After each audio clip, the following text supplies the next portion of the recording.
You've heard it a million times, right? The Forex market is open 24 hours a day. But here's the secret. That doesn't mean you should be trading 24/7. In fact, jumping in at the wrong time, yeah, that can be a seriously costly mistake. So the big question is, how do you find those sweet spots? Well, today we're going to unlock the market's hidden rhythm. All right, first things first. Let's tackle a huge myth, one that trips up so many new traders. It's this idea that just because the market is always open, it's always full of opportunity. Spoiler alert, it's not. And this gets to a really basic truth about trading, right? You can make money when the market goes up. You can even make money when it goes down. But trying to make a profit when it's just flat, good luck. It's pretty much impossible. And believe me, for huge chunks of the day, that's exactly what you're looking at. Charts that are basically flatlining. It stops being a 24-hour market and turns into a 24-hour waiting game. And let's be real, waiting doesn't pay the bills.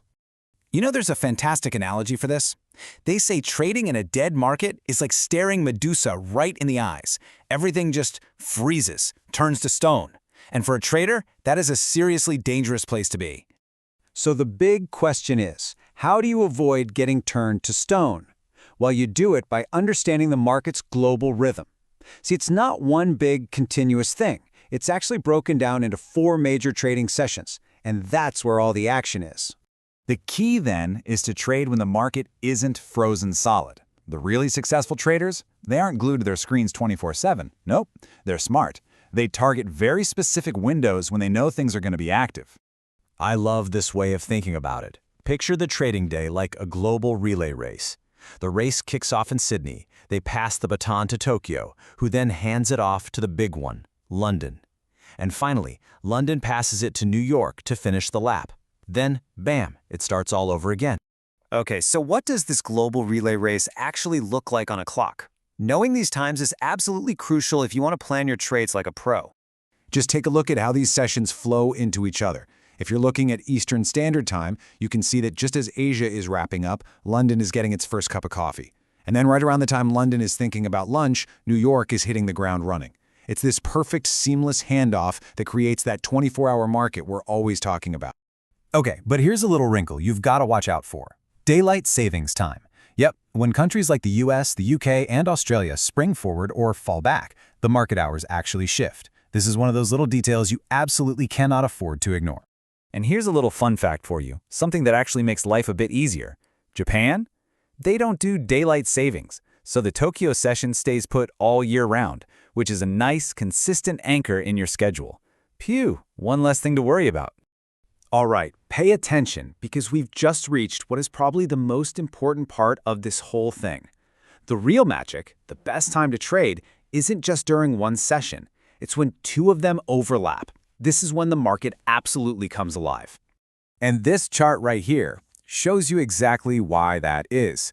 When you have 2 massive financial centers open at the same time, what happens?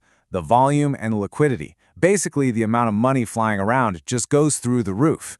You've got way more buyers, way more sellers, and that means bigger price swings. And bigger price swings, that means more opportunities for you. So where are these magic windows? Well, you've got a short one, just an hour, where Tokyo and London cross over. But the main event, the heavyweight champion of the world, is that massive 4-hour overlap between London and New York. We're talking 8 a.m. to 12 p.m. Eastern. That's the prime time. And the logic here is super simple, right? More people are trading, so more money is changing hands. It's as simple as that. This window is, without a doubt, the absolute peak of trading activity for the entire day. Okay, so that's the theory, but does the data actually back it up? I mean, are some sessions really more volatile? Oh yeah, the numbers don't just whisper the answer, they scream it. Just check out this table. It shows the average pip movement, which is just the tiniest little price change for a currency. Now, just let your eyes scan down that London column. You see that pattern?